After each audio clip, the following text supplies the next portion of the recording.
রত্ন চিনতে ভুল করেন না ডক্টর ইউনুস। আশিক চৌধুরী তেমনই এক রত্ন। ডক্টর ইউনুসের একটা ফোন কলে সিঙ্গাপুরের বিলাসী জীবন ছেড়ে বাংলাদেশে এসেছেন আশিক। দায়িত্ব নিয়েছেন বাংলাদেশ বিনিয়োগ উন্নয়ন কর্তৃপক্ষ তথা বিরার নির্বাহী চেয়ারম্যান হিসেবে।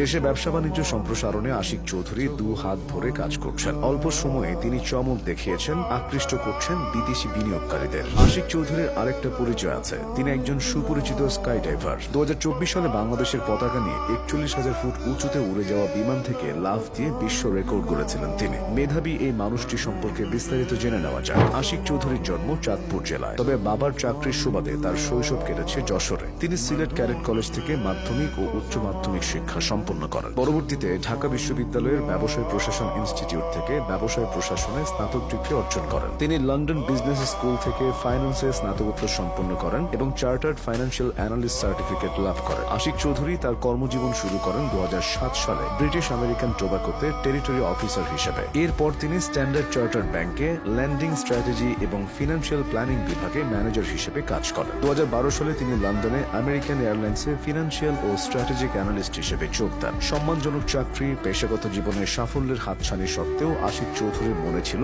অন্য কিছু। সেটা হলো নিজের কাছে নিজের প্রতিশ্রুতি। তিনি দেশ ছাড়ার সময় মনে মনে ঠিক করেছিলেন কোনোদিন বিদেশে থিতু হবেন না, সুযোগ আসলে দেশের জন্য কিছু করবেন। 2019 সালের কথা। ততদিনে তিনি আমেরিকান এয়ারলাইন্সের এশিয়া ও ইউরোপ অঞ্চলের ফিন্যান্স বিভাগের প্রধান। সেই চাকরিতে ইস্তফা দিয়ে দেশে এসে যোগ দেন বহুজাতিক the Hong Kong and Shanghai banking corporation তথা HSBC ব্যাংকে। ঢাকায় 4 বছর দায়িত্ব পালন করে 2023 সালের শুরুতে চলে যান সিঙ্গাপুরে। সেখানেও তার বিলাসী জীবনযাপনের সুযোগ ছিল। তবে বছরখানেক না যেতে বাংলাদেশে ফিরে আসেন এবং বাংলাদেশ বিনিয়োগ উন্নয়ন কর্তৃপক্ষ তথা বিরার দায়িত্ব গ্রহণ করেন। মূলত এই দায়িত্ব নিতে তাকে অনুরোধ করেছিলেন ডক্টর ইউনুস। প্রধান উপদেষ্টার সেই অনুরোধ ফেলতে পারেননি আশিক চৌধুরী। এর আগে তিনি বাংলাদেশ ইউনিভার্সিটি অব প্রফেশনালসে ভিজিটিং প্রফেসর হিসেবেও কাজ করেছেন এবং গ্রামীণ টেলিকম ট্রাস্টের উপদেষ্টা হিসেবে দায়িত্ব পালন করেছেন। পেশাগত জীবনের বাইরে আশিক চৌধুরী একজন স্কাই ডাইভার। তিনি বাংলাদেশের পতাকা নিয়ে 41,795 ফুট উচ্চতা থেকে জাম্প করে গিনেস ওয়ার্ল্ড রেকর্ডসে greatest distance free fall with a banner বা ফ্লগ শিরোনামে রেকর্ড অর্জন করেন। এই উদ্যোগে তাকে United Commercial Bank PLC sponsor করেছিল। এছাড়াও তার বাংলাদেশে একটি প্রাইভেট পাইলট লাইসেন্স রয়েছে। আকাশ থেকে জাম্প করার এই কাজটা আশিকের স্বপ্ন,